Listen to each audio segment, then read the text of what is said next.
Hello dear students, good morning. तो मैं आज डिस्कस करूंगा एक ये जो न्यूमेरिकल हमने पहले भी देखा था। ठीक है। So I will discuss in this numerical all the previous concept जो हम अभी तक हमने बात की है regarding the Ohm's law, regarding various KCL and KVL के बारे में। सारी की सारी करंट डिवीजन और वोल्टेज डिवीजन कैसे होगा, क्या होगा, उसको मैं डिटेल में इसमें डिस्कस करूंगा ताकि आपके सारे के सारे कॉन्सेप्ट जो हैं इस न्यूमेरिकल के थ्रू क्लियर हो जाए, which we have discussed up till now. So let's start. First of all we have to see हमारे से क्वेश्चन में क्या पूछ रहा है। इसको मैं सब्जेक्टिवली करूंगा। देखो, there are two approaches to do a question. One is subjectively, one is objectively. अगर ऑब्जेक्टिवली मुझे इसको करना होता then I will do with some short trick and I will just jump on the answer. तो वो नहीं मैं कर रहा हूं। First of all we should know the subjective approach ताकि हम कॉन्सेप्ट को समझ सकें। Then objectively we will see कि हमारे पास ये कॉन्सेप्ट कहां से आया और कैसे आया। So let's start. सॉरी। सो यहां पे हमारे पास पूछ क्या रहा है, calculate the effective resistance of the following combination of resistance and the voltage drop across each resistance and the voltage drop across each resistance when potential difference of 60 volt is applied between point A and B। तो इसने हमें यहां पे एक चीज दी हुई है, that is it is applying 60 volts here। ठीक है। So he is applying 60 volts at this point।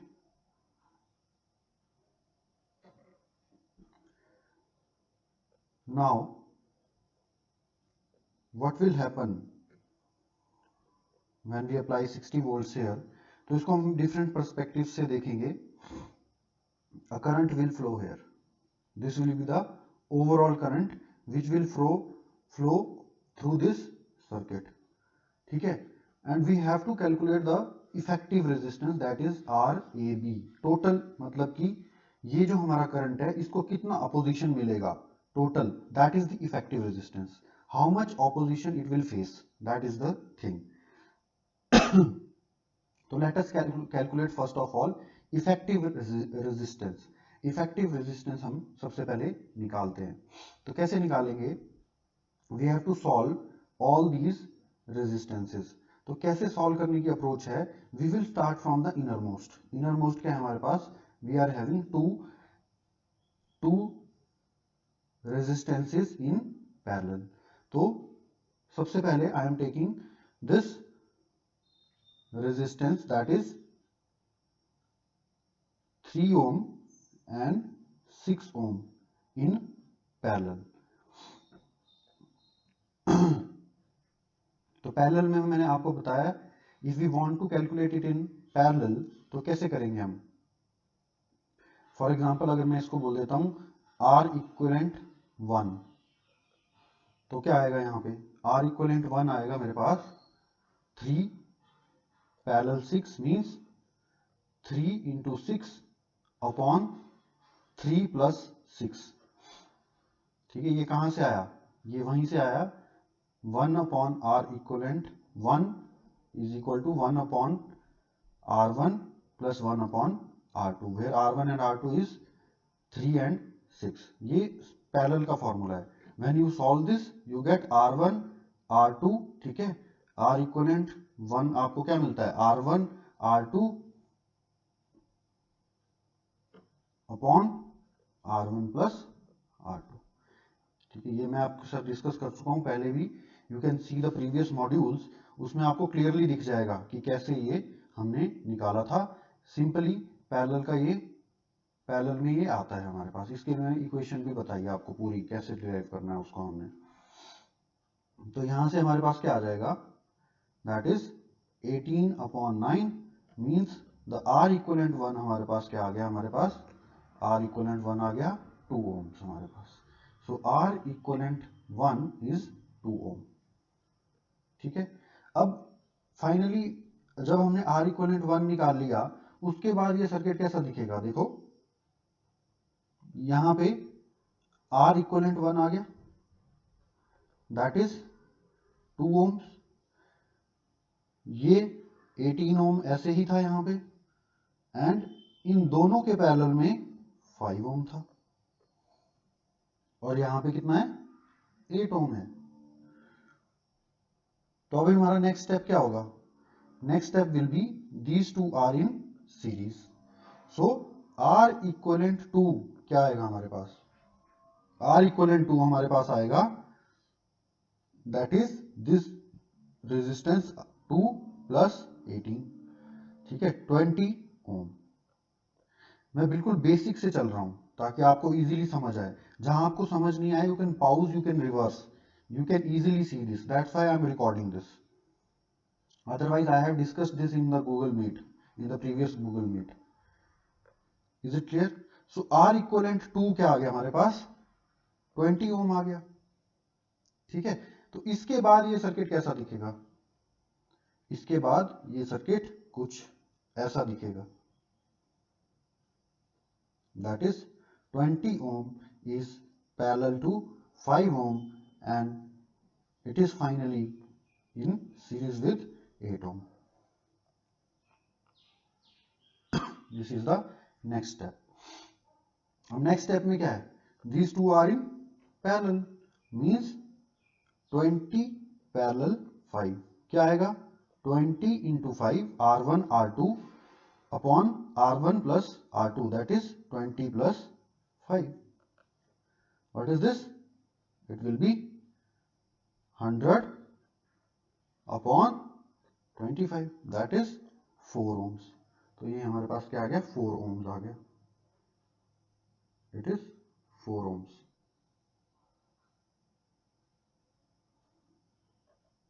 ठीक है जी। तो इसके बाद ये सर्किट कैसा दिखेगा, so it will look like this, 4 ohm finally in series with 8 ohm.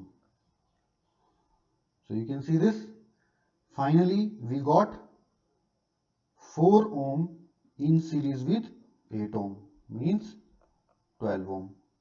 So this is the final one, and this is our RAB, that is the total equivalent resistance or total effective resistance between A and B, जो कि हमसे पूछा गया था, effective resistance between A and B, ये आ गया हमारे पास। तो इसके डिफरेंट फेजेस हो गए हमारे पास यहाँ पे। नेक्स्ट थिंग हमारे से क्या पूछ रहा है, ये पूछ रहा है कि what will be the voltage drop across each resistance, हर एक रेजिस्टेंस के अक्रॉस जो हमारा वोल्टेज ड्रॉप होगा वो क्या होगा, तो हम वो कैसे निकालेंगे। ये हमारे पास सर्किट है, ठीक है, दिस इज आवर सर्किट। तो इसके अंदर हम देखते हैं हर एक के अक्रॉस हमने निकालना है।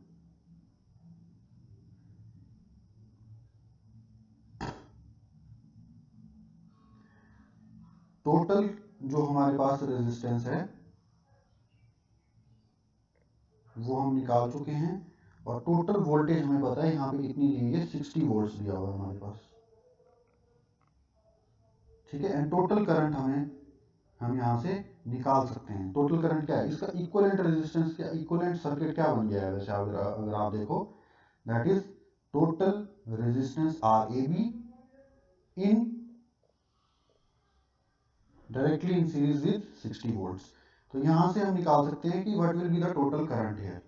सो दिस करंट I, ठीक है, simply from the Ohm's law you can calculate this, V is equal to I into R, I is equal to V upon R. So what is the total voltage, 60, what is the total resistance, 12, so it is 5 ampere, clear। तो हमें इतना पता चल गया है कि यहाँ पे कितना करंट है भाई, 5 एम्पियर है, मतलब कि यहाँ से टोटल करंट कितना जा रहा है, आई बोल दूं अगर मैं इसको, it is 5 ampere, so it is entering 5 ampere.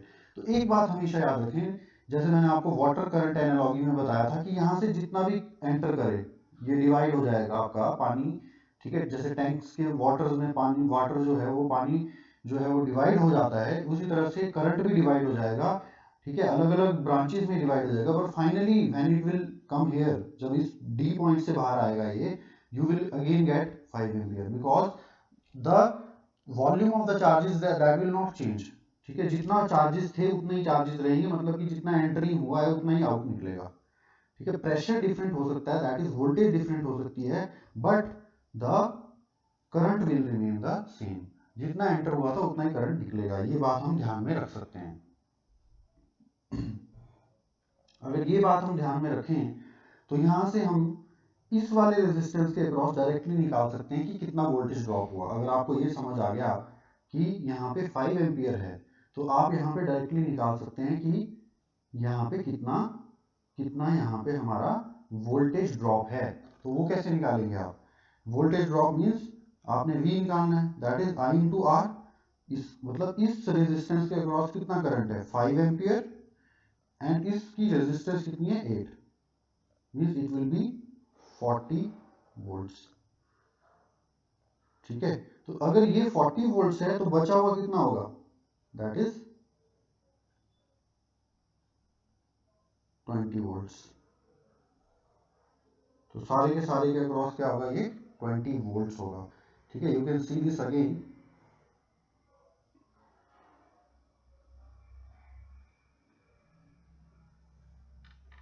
ठीक है, यहाँ पे करंट, टोटल करंट था 5 एम्पियर जो एंटर हुआ, और ये सारी ब्रांचेस में डिवाइड होने के बाद भी यहाँ पे जो आउट आउट आया दैट इज 5 एम्पियर आया। देन आई सेड कि यहाँ पे हमें पता चल गया कि कितनी वोल्टेज है, 40 वोल्ट्स है, मींस दिस इज 40 वोल्ट्स।